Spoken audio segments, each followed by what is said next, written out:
শীতকালীন রাত। ভারতের এক শহরতলির নাম ঝাড়গ্রাম। ঘড়ির কাঁটায় তখন রাত 11টা ছুঁই ছুঁই। রাহুল একজন পিৎজা ডেলিভারি বয়। কাজ শেষে বাইক পরিষ্কার করছিল। কিছুক্ষণের মধ্যেই সে নিজের বাড়ি ফিরে যাবে। হঠাৎ করেই দোকানে ফোন বেজে উঠল। ম্যানেজার সাহেব রাহুলকে বললেন, রাহুল, 4টে বড় বড় লার্জ পিৎজার অর্ডার এসেছে। দেখো, এই অর্ডারটা ক্যান্সেল করা আমার পক্ষে সম্ভব নয়। তুমি এক কাজ করো, তুমি এক্ষুনি গাড়ি নিয়ে বেরিয়ে পড়ো। এই ডেলিভারিটা দিয়ে তুমি বাড়ি ফিরে যেও। জায়গাটির নাম হলো শ্রীনিবাস ম্যানর। শহর থেকে প্রায় 5 কিলোমিটার দূরে একটি নির্জন অঞ্চল। জায়গাটি নিয়ে যদিও অনেক রকমের অনেক গল্প ছড়িয়েছিল। স্থানীয় লোকেরা জায়গাটিকে ভুতুড়ে জায়গা বলতো। সবাই বলতো ম্যানরটি নাকি ভুতুড়ে ছিল। কিন্তু রাহুল এই সব কুসংস্কার বিশ্বাস করতো না। পিৎজা ডেলিভারি করার সময় ম্যানেজার তাকে বলল, দেখো রাহুল, জায়গাটা কিন্তু একটু বুঝে শুনে পার হয়েও। জায়গাটা নিয়ে অনেক রকমের অনেক কথা রটিয়ে রয়েছে। পিৎজা নিয়ে বাইকে উঠতে উঠতে সে হাসি মুখে বলল, ভূতের ভয় নেই, কেবল সময় মতো টাকা পেলেই হলো। এমনটা বলেই সে বাইকের পেছনে পিৎজাগুলোকে রেখে নিজের বাইকটাকে চালু করলো। শুনশান পথ। শ্রীনিবাস ম্যাননের দিকে যাওয়ার পথ ছিল জনহীন।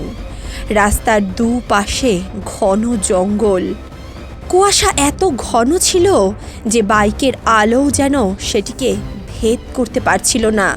মাঝে মাঝে রাস্তার পাশে শুকনো পাতার মচমচ শব্দ শোনা যাচ্ছিল। রাহুলের হট করে মনে হতে লাগলো কেউ যেন তার দিকে তাকিয়ে আছে।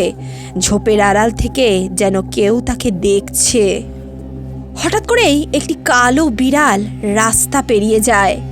রাহুলের বাইক আচমকা বন্ধ হয়ে যায়। ওই মাঝ রাস্তায় রাহুল বারবার করে নিজের বাইকটা স্টার্ট দিতে চেষ্টা করছিল, কিন্তু কোনো মতেই তার বাইকটা যেন স্টার্ট হতে চাইছিল না। ঠিক তখনই ঝোপের মধ্যে থেকে কারো নিঃশ্বাস নেওয়ার আওয়াজ শুনতে পাচ্ছিল সে। রাহুল চারদিকে তাকাতে লাগলো। সে ভাবছিল হয়তো তার আশেপাশে কেউ আছে।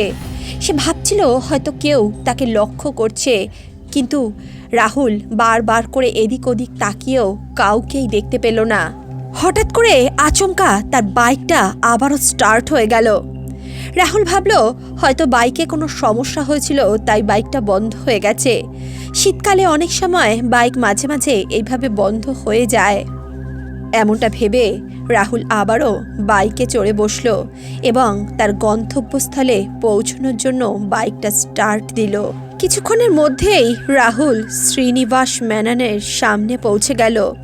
রাহুল যখন বাড়িটির দিকে তাকালো, তার বুকের ভেতরটা কেমন যেন কেঁপে উঠল। বিশাল বাড়িটার জানালাগুলো ছিল ভাঙা। এক চিলতে আলো দেখা যাচ্ছিল না সেখান থেকে।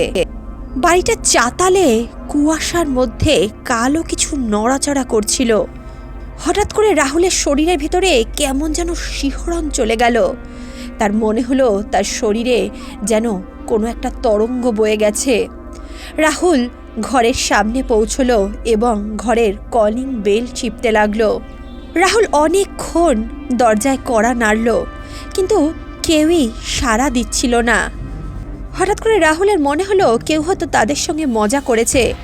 সে ভাবতে লাগলো এত রাত্রে এত লার্জ সাইজের পিৎজা কেই বা অর্ডার দেবে, তাও আবার এমন ভাঙাচোরা বাড়ির থেকে।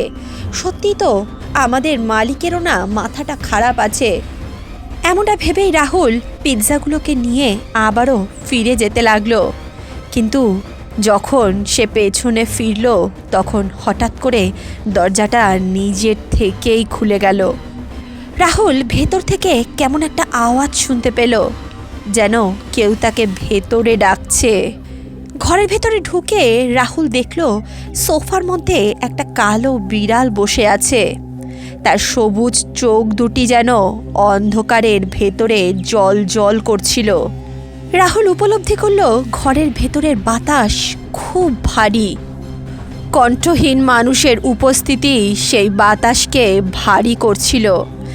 দেওয়াল জুড়ে পুরনো ছবি, যেখানে মৃত মানুষদের চোখগুলো রাহুলের দিকেই তাকিয়ে আছে।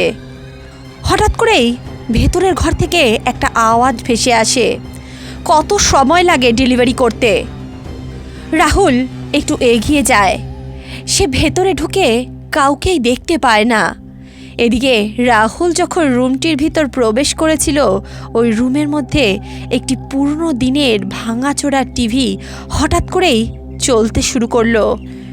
টিভিতে পুরনো দিনের একটি কার্টুন চলছিল। ঘরের ভেতরের পরিবেশ দেখে রাহুলের খুব একটা ভালো লাগছিল না। সে ভাবলো কোনো মতে পিৎজাটা দিয়ে সে টাকাটা নিয়েই সেখান থেকে বেরিয়ে আসবে।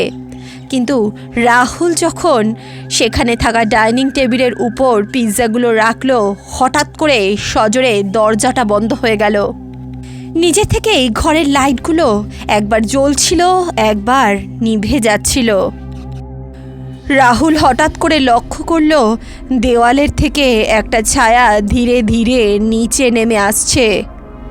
রাহুল প্রথম দিকে ভেবেছিল এটা হয়তো তার চোখের ভুল, কিন্তু ছায়াটা ক্রমশ বড় হতে থাকে। এদিকে নিজের চোখের সামনে এই সমস্ত দৃশ্য দেখে রাহুল তাড়াতাড়ি দরজার কাছে চলে যায়। সে দরজাটা খোলার অনেক চেষ্টা করে, কিন্তু দরজাটা লক হয়ে গেছিল। হঠাৎ করেই ঘরের ভেতর থেকে অদ্ভুত ধরনের হাসি শোনা যায়। রাহুল ঘরের জানালাগুলোর দিকে তাকিয়ে দেখে ঘরের বাইরের গাছগুলো কেমন যেন নড়াচড়া করছে। হঠাৎ করেই গাছের ডালগুলো জানালায় আঘাত করা শুরু করে এবং এইভাবেই অনবরত আঘাত করতে করতে জানালার কাচগুলো এক এক করে ভেঙে টুকরো টুকরো হয়ে যায়। আশ্চর্যভাবেই জানালার কাচগুলো আবারও নিজের থেকেই জোড়া লাগতে শুরু করে। এমন দৃশ্য দেখে রাহুলের পায়ের তলা থেকে যেন মাটি সরে যায়। সে ভগবানকে অনবরত ডাকতে থাকে। সে ভাবে কোনোভাবে এখান থেকে বেরোতে পারলে হয়। এদিকে ততক্ষণে ঘরের ভেতরটা ঘুটঘুটে অন্ধকার হয়ে গেছিল। রাহুল তার পকেট থেকে একটা টর্চ বার করে। রাহুল টর্চের আলোটা যেদিকেই ফেলছিল সেদিকেই কোনো না কোনো ছায়া নড়াচড়া করছিল। প্রচণ্ড ভয়ে রাহুল দৌড়ে একটা ঘরের ভিতর প্রবেশ করে এবং ভেতর থেকে ঘরের ছিটকিনিটা আটকে দেয়। সেই ঘরের ভিতরেই একটা আয়না রাখা ছিল। রাহুলের চোখের সামনে আয়নার ভেতর থেকে একটি মহিলা বেরিয়ে আসে। তার চোখের দৃষ্টি শীতল এবং রক্তশূন্য। মহিলাটার দিকে তাকিয়ে রাহুল চিৎকার করতে থাকে। সে বলতে থাকে, আমাকে ছেড়ে দাও, আমাকে কিছু করো না। হঠাৎ করেই রাহুল দেখে সেই মহিলাটির পাশে আরও দুটি ছোট ছোট বাচ্চা দাঁড়িয়ে রয়েছে। এই ঘটনা ঘটতে ঘটতে প্রায় রাত পেরিয়ে ভোর হয়ে আসলো। ভোরের আলো যখনই জানালার ভেতর থেকে ঘরের ভেতর প্রবেশ করলো, তখনই সেই মহিলা আর ওই ছোট্ট বাচ্চা দুটি হঠাৎ করেই কোথায় যেন উধাও হয়ে গেল। এদিকে সূর্যের আলো যখন ঘরের ভিতর প্রবেশ করলো, রাহুল দেখতে পেল আসলে এই বাড়িটি একটি জমিদার বাড়ি। বাড়ির দেওয়ালে জমিদারের ছবি, তার পূর্বপুরুষদের ছবি টানানো ছিল। এদিকে আরও একটি দেওয়ালে সেই মহিলা আর তার সঙ্গে থাকা ওই ছোট্ট দুটো বাচ্চার ছবিও টানানো ছিল। রাহুল যখন সেই মহিলাটির ছবির সামনে গিয়ে দাঁড়ায়, সে দেখে সেই মহিলাটির ছবি যেখানে টানানো ছিল তার পাশেই একটি কাঠের আলমারি রাখা ছিল।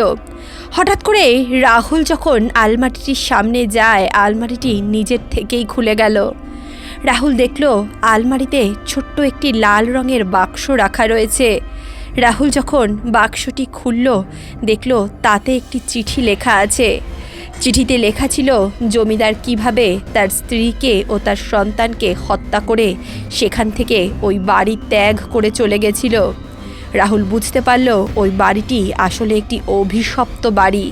রাহুল বুঝতে পারল এই স্ত্রী আর তার দুই সন্তান আত্মা হয়ে ওই বাড়িতে এখনও ঘুরছে। তাদের আত্মা মুক্তি পায়নি।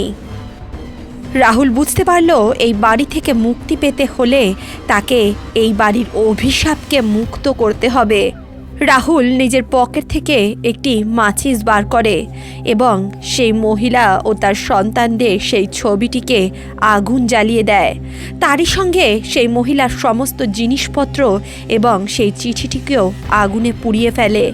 এদিকে রাহুল যখন ওই ছবিটি এবং ওই মহিলা ও তার সন্তানদের সমস্ত জিনিসপত্র পোড়াচ্ছিল, তখন বাড়িটি যেন ভূমিকম্পের মতো কাঁপছিল। যতক্ষণ না ওই ছবিটি পুরোপুরি পুড়ে ছারখার হয়ে গেল, ততক্ষণ বাড়ির ভিতরে যেন ভূমিকম্প হয়ে যাচ্ছিল। হঠাৎ করেই সমস্ত কিছু শান্ত হয়ে গেল। বাড়ির দরজাটিও হঠাৎ করে খুলে গেল। ঘরের দরজা থেকে সোনালি রোদ ঘরের ভেতর প্রবেশ করল। রাহুল বিধ্বস্ত অবস্থায় ঘরের বাইরে বেরোলো। বাইরে তার সেই বাইকটা রাখা ছিল। রাহুল তার বাইকটা নিয়ে সেখান থেকে বেরিয়ে গেল। রাহুল সেই রাতের ভয়ঙ্কর অভিজ্ঞতা থেকে শুধু শারীরিক নয়, মানসিকভাবেও গভীর পরিবর্তনের শিকার হয়। শ্রীনিবাস মেনন তার জন্য শুধুমাত্র একটি ভৌতিক অভিজ্ঞতা নয়, বরং এটি তার জীবনের একটি মূল্যবান শিক্ষা। সেই ঘটনা থেকে এটা ভালো মতোই বুঝতে পারে অভিশাপ আসলে কোনো অলৌকিক শক্তি নয়, বরং মানুষের ভুল এবং পাপের জমাট বাঁধা স্মৃতি। সেদিন রাহুল নিজেই নিজেকে বলে, মানুষ যা কিছু করে তার প্রভাব চারপাশের পরিবেশ এবং সম্পর্কের উপর পড়ে। সেই বাড়ির জমিদারের মতো মানুষ যদি নিজের ক্ষমতার অপব্যবহার না করত, পরিবারকে কষ্ট না দিত, তাহলে আজ বাড়িটি এমন একটা অভিশপ্ত জায়গায় পরিণত হতো না। ক্ষমতা এবং প্রতিপত্তি যখন মানুষকে অন্ধ করে, তখন তা কেবল ধ্বংসই ডেকে আনে। বন্ধুরা, রাহুলের এই অভিজ্ঞতা থেকে আমরা জীবনে একটি বড় শিক্ষা পাই। সেই শিক্ষা হলো, ক্ষমতা বা সম্পদ দিয়ে নয়, সৎ কাজ এবং মানুষের প্রতি ভালোবাসা দিয়েই প্রকৃত সুখ অর্জন করা সম্ভব। দুঃখ, কষ্ট বা অভিশাপ আসলে কোনো অলৌকিক ব্যাপার নয়, বরং মানুষের ভুল কাজের প্রতিফল। রাহুল সেই দিনের পর থেকে তার জীবনে অন্যায়ের বিরুদ্ধে লড়াই করার সিদ্ধান্ত নেয়। সে তার কাজের প্রতিটি মুহূর্তে সৎ এবং দায়িত্বশীলতার সঙ্গে কাজগুলি সম্পন্ন করে। সে বুঝেছিল, ভয় শুধু ভৌতিক নয়, বরং আমাদের নিজেদের ভুল কাজের জন্যেই আমাদের জীবনে আসে। বন্ধুরা, ভৌতিক অভিজ্ঞতা হোক বা দৈনিক জীবনের চ্যালেঞ্জ, প্রতিটি ঘটনা আমাদের জীবনে একটি বার্তা দেয়। সেই বার্তা হলো, মানুষকে সব সময় তার দায়িত্ববোধ, সততা এবং ভালোবাসার সঙ্গে চলতে হবে।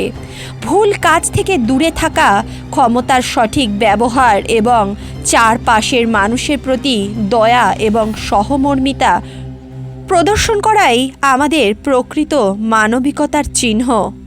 তাহলে বন্ধুরা, আজকের এই অলৌকিক কাহিনী আপনাদের কেমন লাগলো কমেন্ট বক্সে অবশ্যই লিখে জানাবেন।